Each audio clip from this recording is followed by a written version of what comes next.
¿Te has preguntado alguna vez cuáles son los síntomas que desarrollan las personas que tienen trastornos del espectro autista? A continuación te daré una información importante para que puedas entender y comprender los síntomas que se presentan si tienes algún familiar cercano que podría estar padeciendo este trastorno. Generalmente las personas que tienen trastorno del espectro autista cuentan con algunos síntomas que pueden predecir la enfermedad. Tienen dificultad para comunicarse e interactuar con otras personas.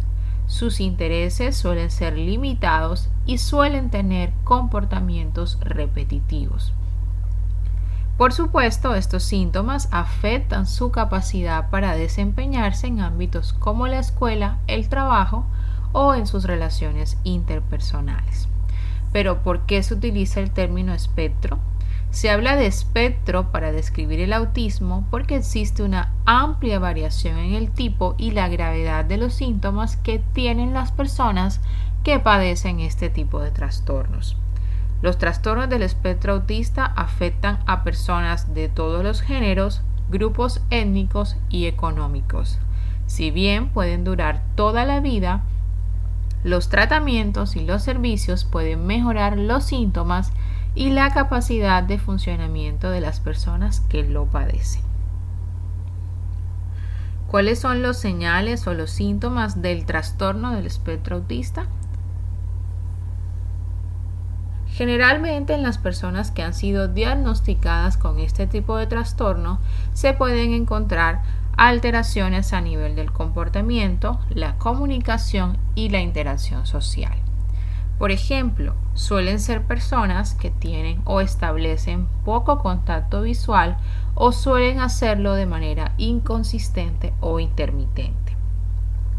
Pareciera muchas veces como si no mirara o no escuchara a las personas que le están hablando. Suelen compartir con poca frecuencia algún interés, emoción u objetos o actividades que disfrutan.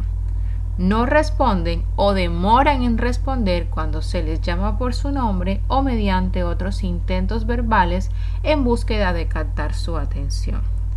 Suelen tener dificultad para continuar las conversaciones y a menudo pueden hablar largos ratos sobre un tema que les interese sin permitir que otras personas tengan la oportunidad de expresarse.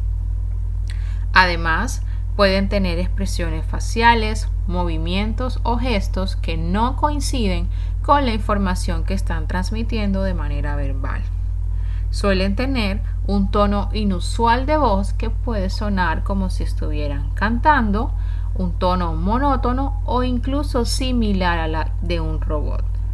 Además, pueden tener problemas para comprender los puntos de vista de otras personas o incluso no poder predecir o entender las acciones de los demás. Además, son pacientes o personas que suelen tener problemas para adaptar su comportamiento a diferentes situaciones sociales y tienen dificultad para compartir juegos imaginativos o para poder hacer nuevos amigos. Con respecto a sus comportamientos, ellos suelen ser restrictivos o repetitivos. Es por esto que a estas personas suele observarse que repiten ciertas conductas o tienen comportamientos inusuales, como por ejemplo repetir constantemente las mismas palabras o frases, lo que llamamos en psiquiatría ecolalia. Además, pueden mostrar un interés intenso y duradero en temas muy específicos como números, detalles o datos. Muestran demasiado interés en cosas específicas como objetos en movimiento o partes de algunos objetos. Además, suelen molestarse por cambios pequeños en una rutina y suelen tener mucha dificultad con las transiciones. Las personas con trastorno del espectro autista también pueden tener dificultad para dormir y pueden tornarse en algunos momentos muy irritables. Sin embargo, también tienen algunos puntos positivos a su favor, ya que suelen ser capaces de aprender detalladamente cosas y recordar la información específica por largos periodos de tiempo. Tienen una gran memoria visual y auditiva y además suelen sobresalir en áreas como las matemáticas, las ciencias, música y el arte.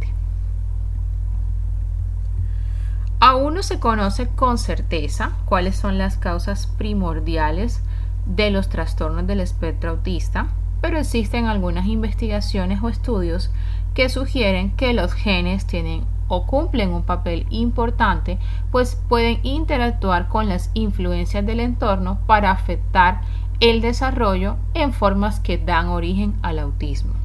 Existen algunos factores de riesgo asociados que pueden aumentar la probabilidad de desarrollar este tipo de trastornos. Primero, tener hermanos con trastornos del espectro autista, tener padre o madre mayores de edad, tener ciertas afecciones genéticas, por ejemplo el padecimiento de un síndrome de Down o el síndrome del cromosoma X frágil, y además haber nacido con un bajo peso. Sin embargo, no todas las personas que tienen estos factores de riesgo tendrán autismo. Existen sus excepciones. Es importante para el diagnóstico del trastorno del espectro autista que pueda existir un primer acercamiento con el personal de la salud. Generalmente es hecho por los familiares, cuidadores e incluso por los educadores, quienes empiezan a observar comportamientos distintos en estos niños y requieren entonces de hacer las evaluaciones para hacer el diagnóstico. Es muy importante que se haga la evaluación con una persona que cuente con la experiencia y sea idóneo en el manejo de estos trastornos. De esta manera podremos tener un diagnóstico oportuno y un diagnóstico preciso que nos ayude a tener un tratamiento más efectivo. En los niños más pequeños, el diagnóstico suele tener dos etapas. La primera etapa es aquella donde se hace una evaluación general del desarrollo. Se realizan una serie de chequeos periódicos en etapas de los 9, 18, 24 o 30 meses. Estas valoraciones se hacen específicamente por personas del cuerpo médico, como lo son los pediatras o los médicos de atención primaria, con la finalidad de evaluar si los niños tienen o presentan algún riesgo para desarrollar esta enfermedad o si tienen algunos otros problemas del desarrollo. Generalmente se hace una evaluación también de todas las experiencias que han tenido los padres de familia u otras personas encargadas de estos niños, pues es un pilar importante del proceso de evaluación, sobre todo en los niños más pequeños. Es importante que tu médico evalúe o haga preguntas sobre el comportamiento del niño y debe mirar si esas respuestas, junto con la información de las herramientas para evaluar los trastornos del espectro autista y las observaciones clínicas del niño, coinciden. Si esto sucede, es importante entonces pasar a la segunda etapa, que es la evaluación del diagnóstico adicional. Es muy importante detectar y diagnosticar con precisión lo antes posible a los niños con trastornos del espectro autista, pues esto permitirá determinar sus fortalezas y saber cuáles son los desafíos singulares a los que posiblemente podrá enfrentarse. La detección temprana también puede ayudar a las personas que se encargan de los niños a determinar cuáles son los servicios, programas educativos y terapias conductuales que tendrán mayor probabilidad de serles útiles a estos pacientes. Además, el equipo médico debe contar con una experiencia en el diagnóstico de este tipo de trastorno y debe, por supuesto, realizar una evaluación exhaustiva. Este equipo puede estar conformado por neurólogos infantiles, pediatras, fonoaudiólogos, psicólogos y psiquiatras infantiles, los cuales por supuesto conformarán este equipo integrativo que permitirá el diagnóstico de manera más precisa en estos pacientes. Es muy probable que la evaluación del diagnóstico incluya exámenes médicos, exámenes neurológicos, que exista una evaluación exhaustiva de las capacidades cognitivas del niño, además evaluación de las habilidades de la comunicación, habla y lenguaje, observación de su comportamiento y una conversación detallada con las personas encargadas del cuidado del niño sobre su comportamiento y su desarrollo. Además, deben evaluarse si cumplido con las habilidades apropiadas para su edad, si las ha adquirido, y si puede hacer actividades ya de forma un poco más independiente, como comer, vestirse e incluso ir al baño. Además, por último y no menos importante, deben hacerse preguntas sobre la historia familiar del niño para conocer los antecedentes en su familia extensa. Debido a que estos son trastornos complejos, a veces puede pasar que ocurren con otras enfermedades o trastornos del aprendizaje.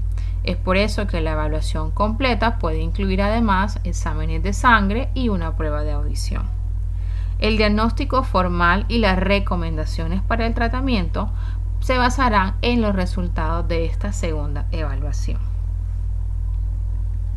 Con respecto al diagnóstico en niños más grandes y en adolescentes, generalmente sabemos que los padres, los maestros y otras personas que se encargan de los niños son los primeros en reconocer los síntomas de algún trastorno del espectro autista, y por eso esta es la primera parte por donde debe iniciarse la evaluación de estos pacientes.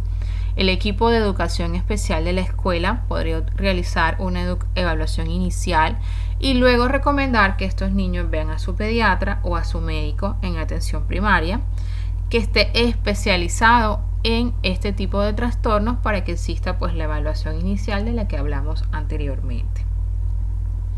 Los padres u otras personas encargadas del niño deben hablar con sus médicos y hablar también de los problemas que existen con la comunicación. Estos problemas con la comunicación sutil pueden incluir dificultades, por ejemplo, para comprender el tono de voz, las expresiones faciales, el lenguaje corporal. Los niños mayores y los adolescentes pueden tener problemas para entender las expresiones, por ejemplo, con sentido figurado, el humor o el sarcasmo, y también suelen tener muchos problemas para poder entablar amistades o tener relaciones más estrechas con sus compañeros. Con respecto al diagnóstico en adultos es mucho más difícil. En los adultos algunos síntomas del espectro autista pueden coincidir con los de otros trastornos de salud mental, como por ejemplo el trastorno de ansiedad o el trastorno de déficit de atención con hiperactividad. Cualquier adulto que note que tiene señales o síntomas de este trastorno debe hablar con su médico y pedirle que lo remita para que le realicen una evaluación de estos síntomas. Si bien todavía se están haciendo ajustes en las pruebas de adultos, se le puede enviar a un neuropsicólogo o un psiquiatra que tenga experiencia en el diagnóstico de los trastornos del espectro autista. Generalmente estos profesionales le preguntarán acerca de cuáles han sido los retos que han enfrentado en la comunicación y en la interacción social, temas sensoriales, cómo ha sido el tema de los comportamientos repetitivos, si tiene unos intereses más bien limitados. Además, la evaluación puede incluir conversaciones con sus padres, si aún viven, y otras personas que alguna vez los cuidaron, así como otros miembros de la familia, para conocer su historial de desarrollo temprano de la persona, lo que puede ayudar a que se obtenga un diagnóstico muchísimo más preciso. Recordemos que obtener un diagnóstico correcto de un trastorno autista como adulto puede ayudar a que las personas puedan comprender cuáles son los desafíos que tuvieron en el pasado, identifiquen las fortalezas personales y encuentren también el tipo adecuado de ayuda. Existen también muchos estudios que permiten determinar cuáles son los servicios y los grupos de apoyo que serán más útiles para mejorar su funcionamiento y la integración en la comunidad de los adultos y los jóvenes autistas en edades de transición. Con respecto al tratamiento, el tratamiento de los trastornos del espectro autista debe comenzar lo antes posible después del diagnóstico. El tratamiento temprano es importante porque la atención y los servicios adecuados pueden disminuir las dificultades que tienen las personas al mismo tiempo que les ayudan a aprender nuevas habilidades y aprovechar al máximo sus fortalezas. La gran cantidad de problemas que enfrentan las personas con estos trastornos significa que no existe un solo tratamiento que sea el mejor.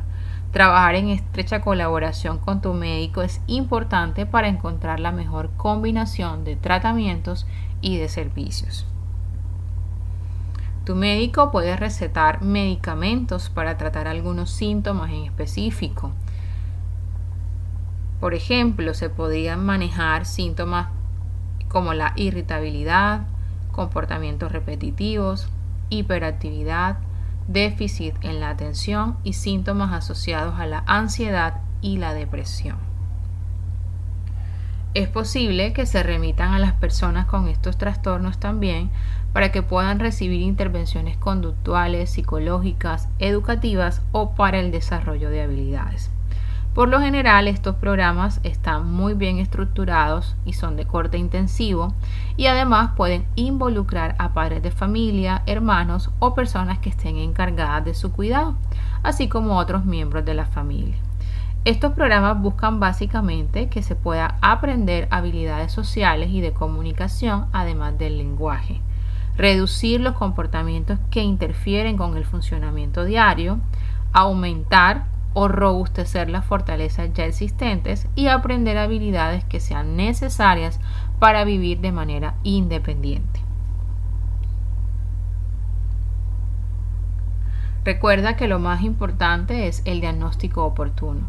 De ahí en adelante será mucho más fácil para tu médico encontrar un tratamiento idóneo y específico para ti. Si conoces a alguien con estos síntomas o eres tú quien está padeciendo alguno de estos síntomas, no dudes en buscar ayuda lo antes posible. Si te ha gustado este video, suscríbete a mi canal, dale like y nos vemos en una próxima entrega.